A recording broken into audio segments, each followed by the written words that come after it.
scream, heavy in the streets. We gon' get it, we gon' get it, we gon' get it. We gon' get it, we gon' get it. Get it in blood. Get it in blood. We gon' get it, we gon' get it, we gon' get it. We gon' get it, we gon' get it. Get it in blood. Get it in blood. Good rich.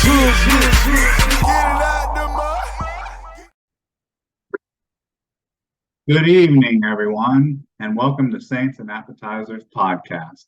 And, it's something I say a lot when they talk about these appetizers that I go over and these cards that I go over, these events, pay-per-view events. But they always build them up as the next greatest of all time or the best of the year. And, I'm usually pretty pessimistic about my thoughts going into those events. And, a lot of times this probably goes for just about anything, when something's built up and plugged up as much as it is, you're usually kind of set up for failure. But I will admit that was not the case with this appetizer we're about to get into this evening, because UFC 290, Volkanovski versus Rodriguez, that was definitely, I would say definitely, you can argue all you want, but that was, it's hard for me to want to say it, but because I can't, my memory, I have such a short-term memory when it comes to just about everything, that there's probably a card this year that was, after it was over, it felt this way. But this, I guess I just have to spit it out. This was the best card of the season or the year so far. And it's not just because of the fights that were on the card. There was also some added drama and celebrity outpour as well. Celebrities at the fight and drama as well. You had players, fighters wanting to retire and had highlight videos put together for people. But anyways, and on top of that, I did pretty good on this card overall. But before I get into it, about to say, give me that menu over here. Last time, I had the mullet all cleaned up and queued up for you on the last video, but I don't think I stopped to mention it or anything. So yeah, the mullet that's all cleaned up right now, it went unmentioned. I was a little disrespectful to the hat, to the head here. So anyways, let's get into this, because we got quite a bit to go over, because this card was so good that it spilled over into the preliminary card. So I have to go over a couple more fights than usual. And which I'm perfectly fine with that, because the event was just like that, that you'd have a great fight and feel like, man, that was the main event, and it's like, man, you still have 2-3 fights left. That's how good this card was. But anyways, can I get a menu? And let's get into the first fight here that I predicted. I'm not going to take a credit for fights that were like, oh, well, I picked Denise Gomez on this one, or Torres Tare. I'm not gonna be like, oh, well, when the fight started, I picked this person, blah blah blah. I'm going over only the ones that I have receipts for. But we had some spillover in the preliminary card, and for the first fight on the preliminary card, ABC card, ESPN card, it was a light heavyweight bout between Alonzo Menifield versus Jimmy Cruz. And I originally predicted that that Jimmy Cruz, or not Jimmy Cruz, but Alonzo Menifield was going to get the knockout in this fight. I think I said I didn't know if it was going to come really in the first, or probably more likely in the second or third round. But he didn't end up getting that knockout. He still ended up winning. Alonzo Menifield did defeat Jimmy Cruz. He beat him by submission, guillotine choke at 155 of the second round. And when I don't know if I originally saw their first fight but just them showing highlights before showed that Jimmy Cruz was just getting lit up with some devastating shots, and at the end of that fight, it looked like it was close to him being getting finished, and the point deducted from just from the fence grab was really the only saving grace for him for that to end up being a draw. But so I was surprised. I picked Alonzo Menifield, who's quite a bit older than Jimmy Cruz. That's the crazy thing about that, is because uh, I don't know if that's why Alonzo Menifield was facing that, but Jimmy Cruz was like not really a heavy favorite. I think like he was minus 150 or something, but he's still the favorite in this fight. And I don't really know why, because if you watched the highlights or saw any of the highlights, it definitely looked like he could have easily gotten finished in the first fight and took some huge shots in that first fight. But that's pretty much exactly what happened in this fight.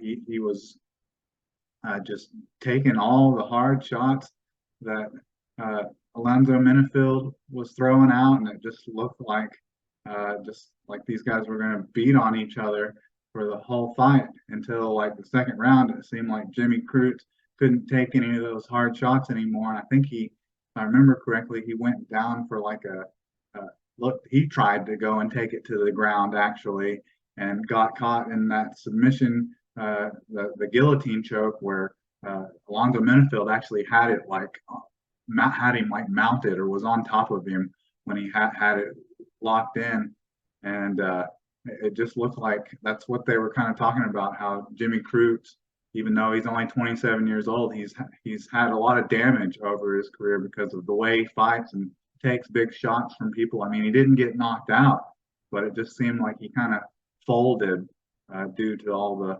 the pressure and the devastating shots, and just probably was gassed out. Once you're getting beat on and taking the harder shots, you kind of wears you down. But it was, I don't want to say that it was funny, but the way people characterized it after the fight, that he was like so upset that he was like ripping his gloves off, and he was going to retire at the age of 27 years old, and people kind of mirrored it up with like a person rage quitting on a video game. But it seemed like his cornerman kind of calmed him down and didn't let him have that, just bad reaction, rash decision because of the upsetting loss. But yeah, so we started the event, not the main card, but me following for my picks. We started at 1-0. I didn't call exactly how I thought it was going to end, but I did say that I thought Alonzo Menifield was going to finish Jimmy Cruz. I figured he was going to knock him out, and man, some of the shots that he landed on him, you'd have thought that's the direction that fight was going to go. But he ended up just getting Jimmy Cruz in a bad spot position and choking him out with that guillotine at 155 of the second round. All right, so we had a little bit of a break in between this next fight, so I'll just mention the women's strawweight fight, because I completely wasn't even. I just kind of disregarded that fight a little bit just because it's 115-pound women's, which you should never do that with any mixed martial arts. All these mixed martial arts artists are skilled, and they have weight classes for a reason, because you think, you never see knockouts at the 115-pound weight division, and that's exactly what Denise Gomez went in and knocked Yasmin out in 20 seconds of the first round. So that was maybe the biggest wake up call on the card when I started watching that. Maybe I need to be paying attention a little bit more to these fights. And then Tarius Cha and Edgar Chairez, that they fought. I didn't follow that, and that just kind of went to a decision, this unanimous division. What wasn't anything exciting. People were making jokes about Chairez looking like a Mexican version of Alex Perez, which that kind of stuff's kind of funny. Which he does. He has like the same kind of skin tone, the same shaved head, and it seems like all the tattoos he has are like in the exact same spot. So that was just kind of funny and odd. But he wasn't able to win. Sadly, he's not as good as Alex Perez. But anyways, on to the main event of the preliminary card, the ABC ESPN card, and that was a welterweight bout between Robbie Lawler versus Nico Price.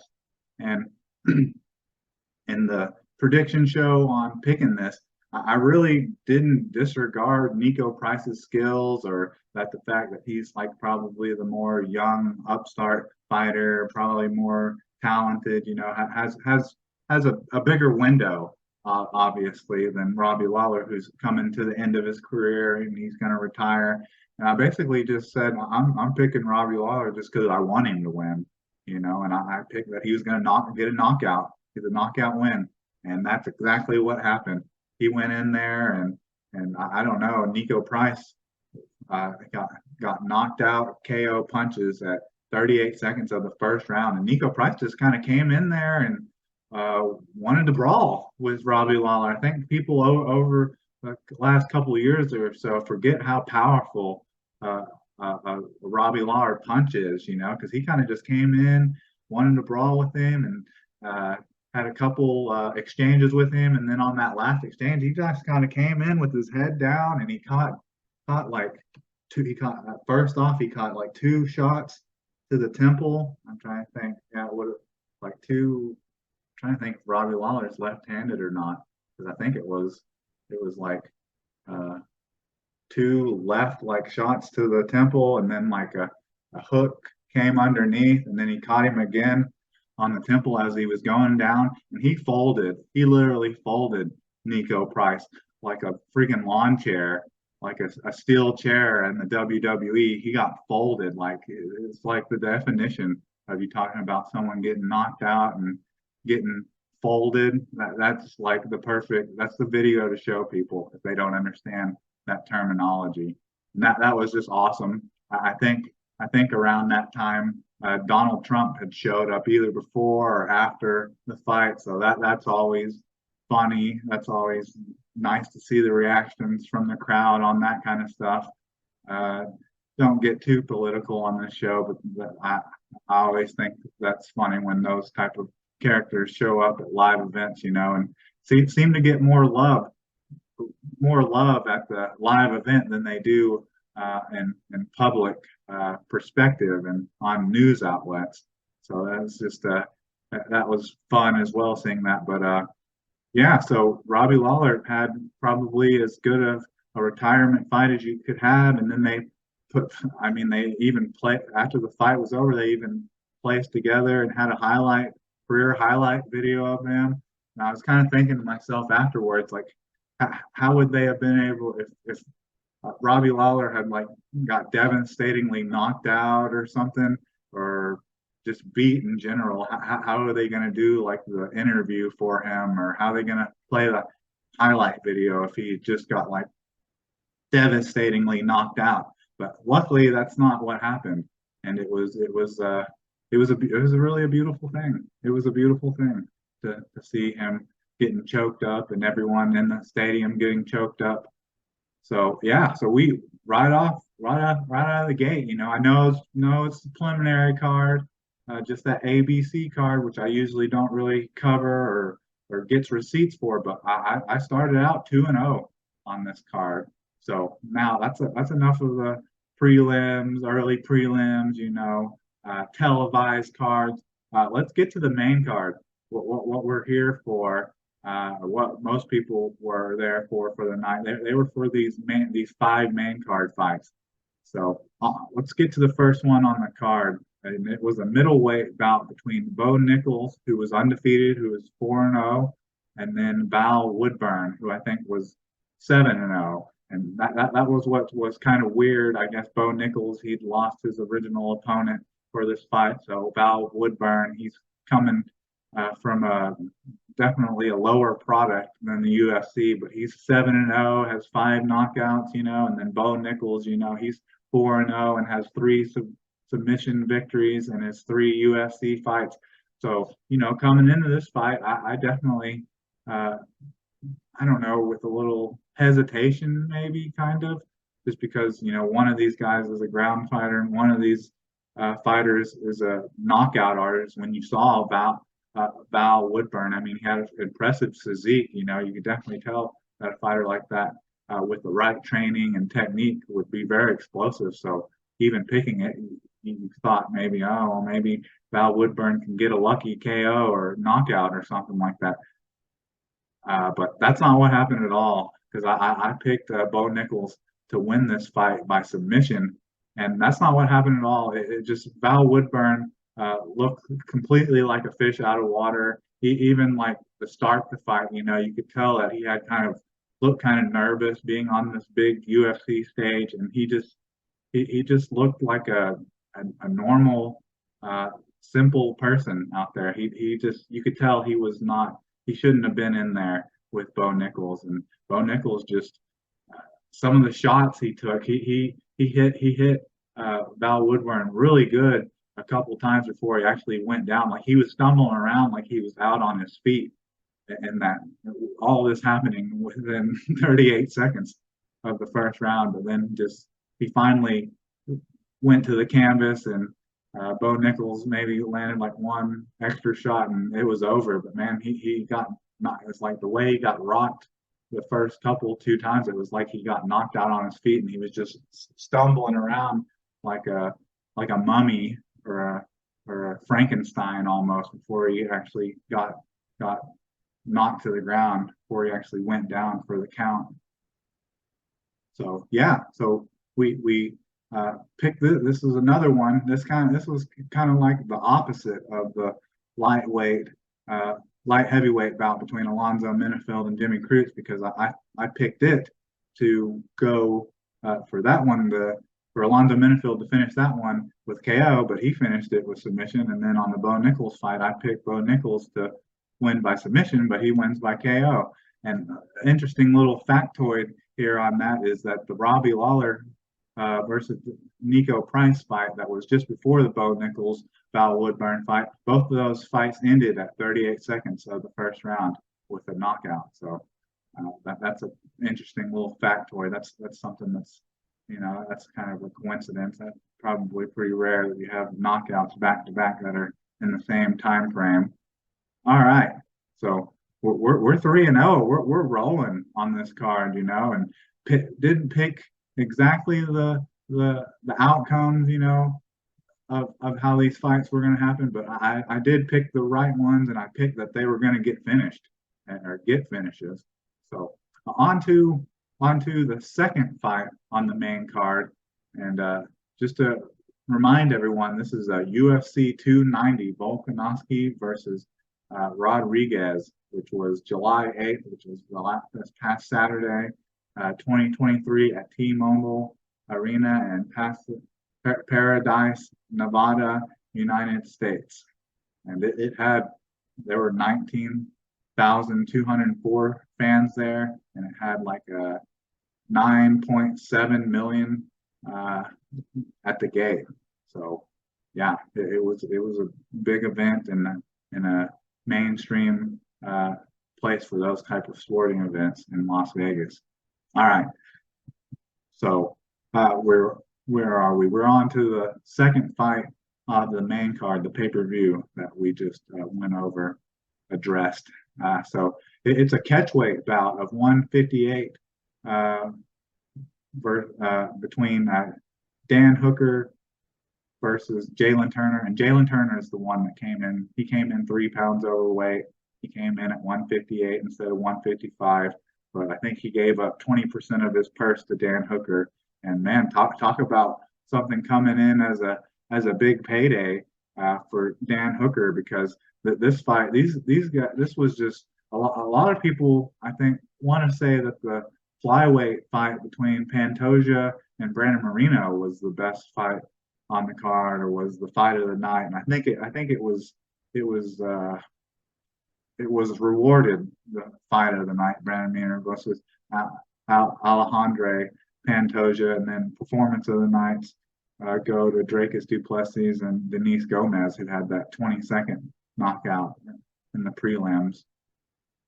But honestly, I thought that fight was better, honestly. But it went Jalen Turner or Dan Hooker ended up winning that fight by decision. It was 28-29, and then 29-20, 29-28, and 29-28. So one of the judges gave 2 rounds to Jalen Turner, and the rest of them both gave the 2 rounds to Dan Hooker. But it was a wild fight. Like, they were just throwing bombs early on and just kind of standing in front of each other, throwing punches. And Jalen Turner looked to be the faster, more explosive, harder hitter in the first round. And then in the second round, towards the end of the second round, Dan Hooker started to get the better of Jalen Turner. And then at the very end of the second round, Dan Hooker got Jalen Turner's back, and he got him in a rear naked choke with there was only like 10 seconds or something left. And when Dan Hooker pulled back on that, Jalen Turner's eyes got this wide, and he was really never the same after that, going into like the third round. And it was just more of the same, Dan Hooker coming in, and they were just pressing each other the whole fight. And Dan Hooker had the Super Saiyan platinum hair, silver hair. He was talking about how he wanted it to be pink after the fight. And yeah, that was an exciting fight, for the second fight on the main card. That was just a crazy fight.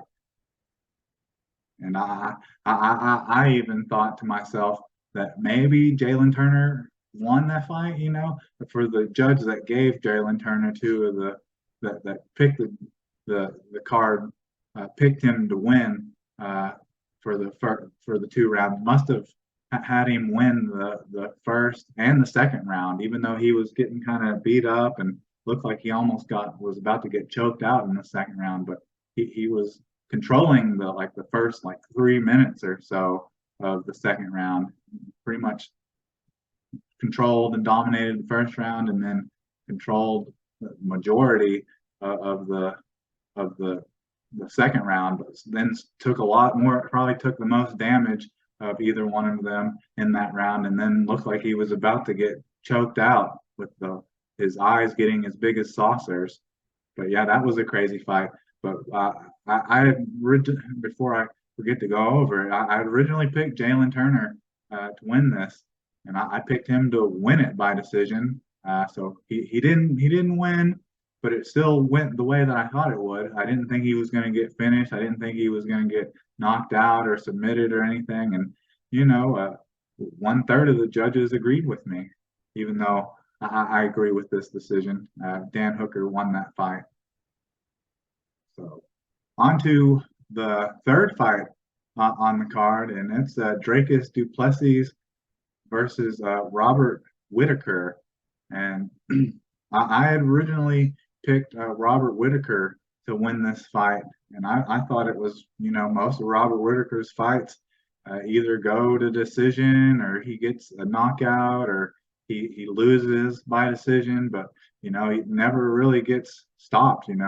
He'd only been knocked out 3 times and only submitted once. So, and he was on a pretty long winning streak of, his only kryptonite was Israel Adonijah, but that didn't seem to be the case in this fight. It just seemed like Dracus du Plessis, they talked about how he had nasal issues and couldn't breathe good, and that's why it always looked like after the first round in fights that he was breathing heavily through his mouth.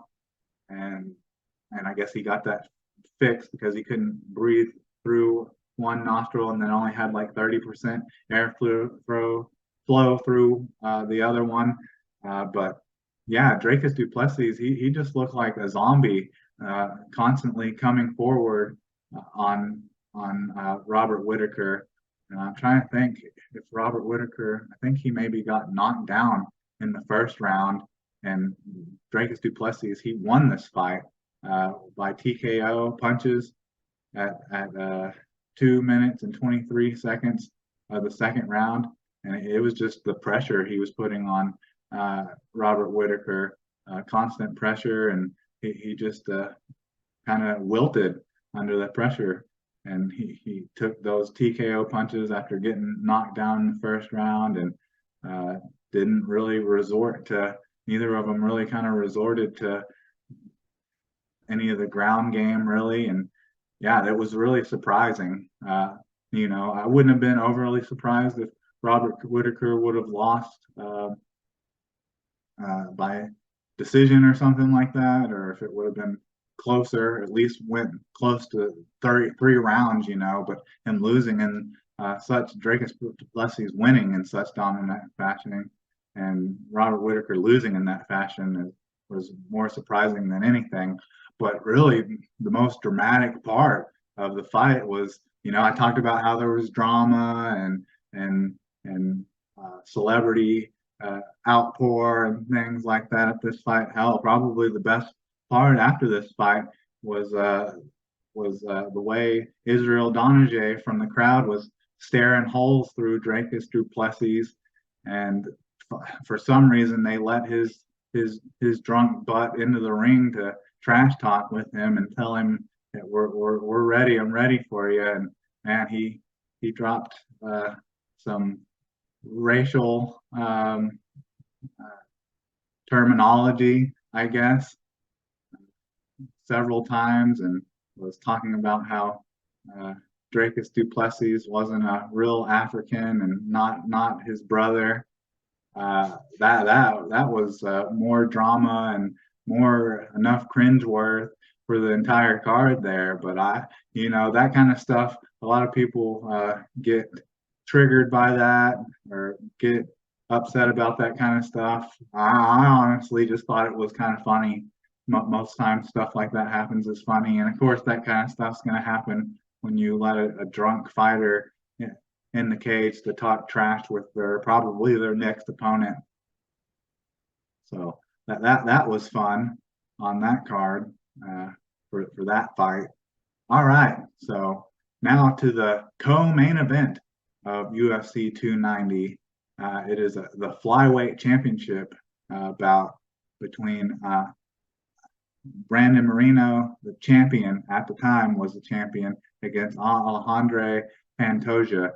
And this is the one I probably should have bet on. Like if I was a betting man, I don't remember exactly what the betting lines were, but I'm pretty sure Alejandro Pantoja was a pretty big underdog. And I think not many people were picking him to win, and he ended up winning this by split decision. It was 48-47, 48-47, and then 46-49 for one of the for one of the judges, which is just a really odd score, because if I was scoring this for Alejandro Pantoja to win, which he went all 5 rounds of split decision, I honestly probably would have had it like, I'm trying to see, I'd have probably had it 49-46 for Alejandro Pantoja with the way this fight went, because it came out, they looked pretty even in the start of like the first round. And even at one point in the first round, Alejandro Pantoja got Brandon Moreno's back. And I think that's probably, that's what I would say probably won him the first round.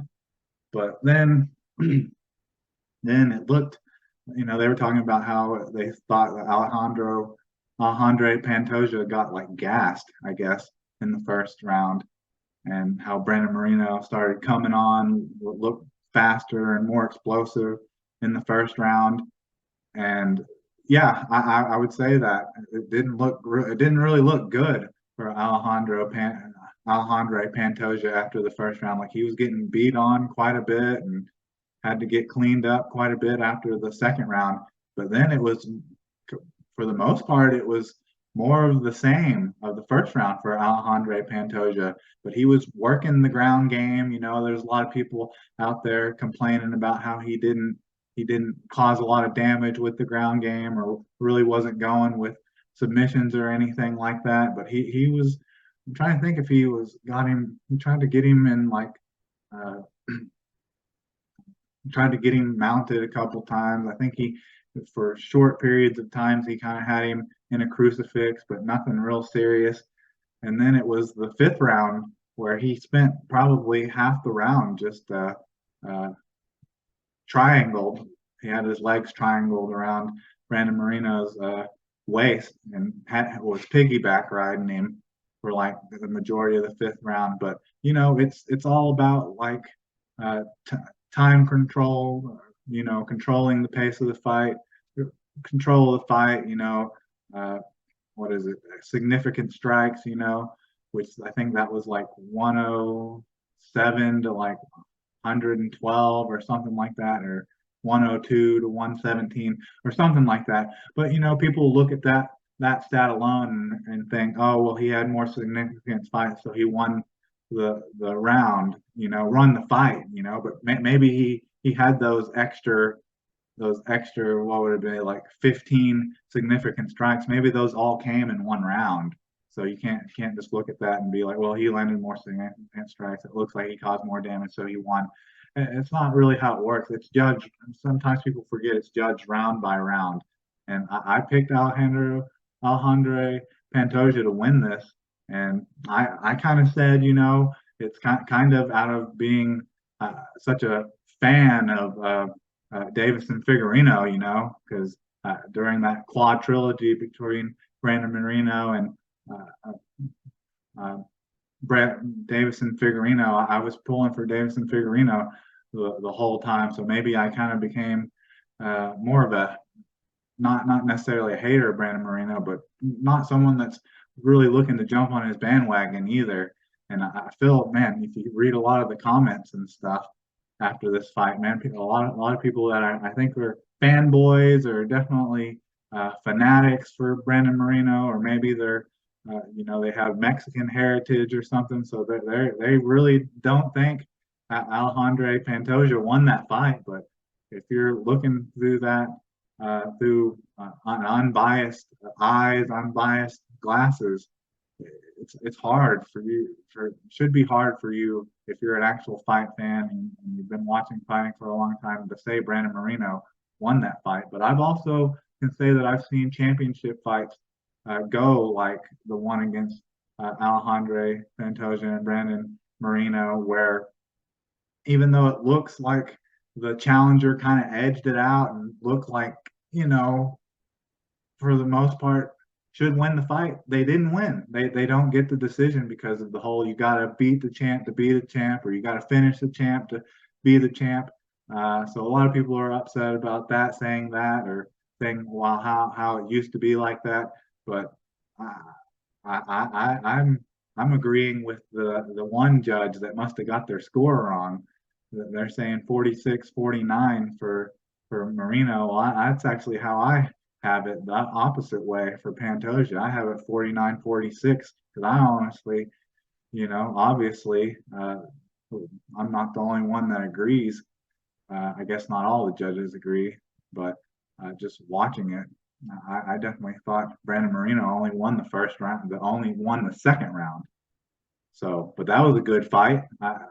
I've talked about, I think I talked previously about how fighters get automatic rematches and how Robbie Lawler never got his against Tyron Woodley. But I'm be interested to see if Brandon Moreno gets an automatic rematch against Alexander Pantoja. And I guess Davison Figueroa is moving up in weight class, so he won't be fighting uh, at at flyweight anymore at 125, even though he's actually beaten Alejandro Pantoja before. Davison Figueroa's beaten him. He beat him at UFC 240, but I mean it was July 27, 2019. So that was a while back, and as you get older and stuff, it's harder to cut as much weight. So and he didn't really look great in the game in the fourth fight against Brandon Moreno. So that kind of leaves some questions. Would he possibly want to a chance at fighting for the championship and fighting Alejandro Pantoja, someone he's beat before? It'd be interesting to see who his next fight is, and if there's an automatic rematch between Alejandro Pantoja and Brandon Moreno, because talking about after having a great fight, and thinking that you're not going to fight anymore because of it. That was kind of a funny, I guess, a tweet that Conor McGregor sent to Robbie Lawler saying that he's going to be fighting in this fall or fighting in October or in a couple of months. After a showing like that, it's hard to not fight. How do you retire after such a good performance? So that would be kind of similar to Davison Figueiredo. How do you move up in weight class when the person that has the belt is someone that you've beat before? Which I guess that was similar to when Brandon Moreno was gonna fight him, but he had beaten him twice and had finished him, so a little different. But that was a good fight. That was a great fight. It won fight of the night, even though, it wasn't as close of a fight as the fight between Dan Hooker and Jalen Turner, in my opinion. And but it was still a great fight. After those first four fights, it's like how is there another fight on this card? And I picked Alejandro Pantoja to win that by decision, and it went all 5 rounds. So now then, finally, on to the main event of UFC 290, Volkanovski versus Rodriguez. And I'll just state right out of the gate. So this is Alexander Volkanovski, the champion, versus Yair Rodriguez, the interim champion. And I said what I said. This was probably the best prediction that I had on this card, is that I thought Yair Rodriguez, he's kind of known for like crazy kicks and explosive moves like spinning back fist and things like that. And I said that's all glamorous and glorious, but he really hadn't fought anyone to like earn this title fight. He fought like what, a 38 something year old Josh Emmett, who I'm not the biggest fan of. I kind of look at him similar to Anthony Smith. He's just kind of a stepping stone for people. And then he beat Brian Ortega, but it was TKO, but it was shoulder injury.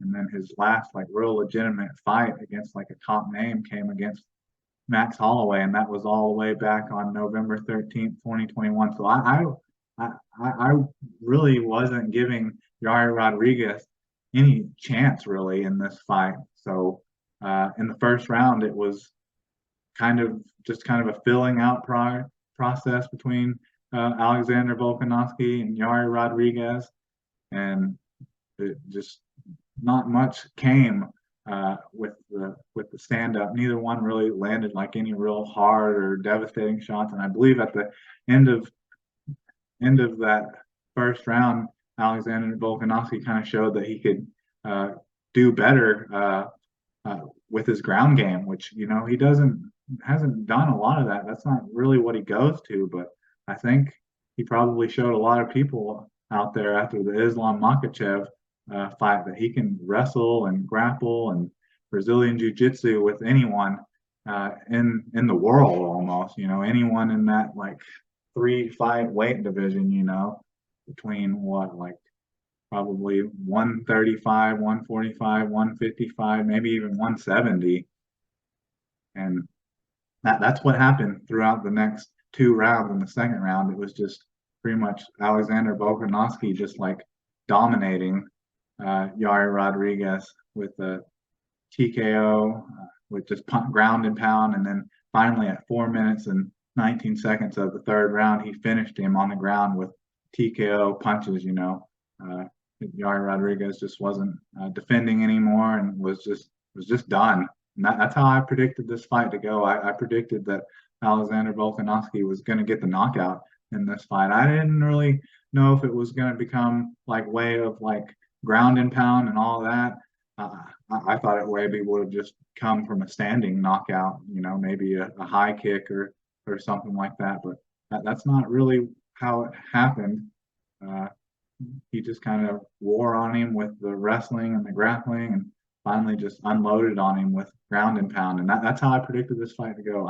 I thought Alexander Volkanovski was going to get the win in this fight, and I thought he was going to get the knockout. And I figured it would come later in the rounds, like in the third or the fourth round. And that's exactly what it happened. It almost came at the end. It came at the end of the third round.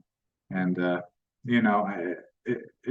it just didn't look like Yair Rodriguez deserved to be in the cage with Alexander Volkanovski. So now you're kind of at a kind of a stalemate kind of a period, like where do you go next with Alexander Volkanovski? You're kind of at a crossover point of who's the challengers. Like, seems like really the only challenger for Alexander Volkanovski is for him to go up and fight Islam Makhachev again. But is Islam Makhachev, is he gonna who is he gonna fight next? Is he gonna fight Charles Oliveira, or is he gonna fight Alexander Volkanovski next? So should be interesting to see how all that plays out. But once again, I'll say that this is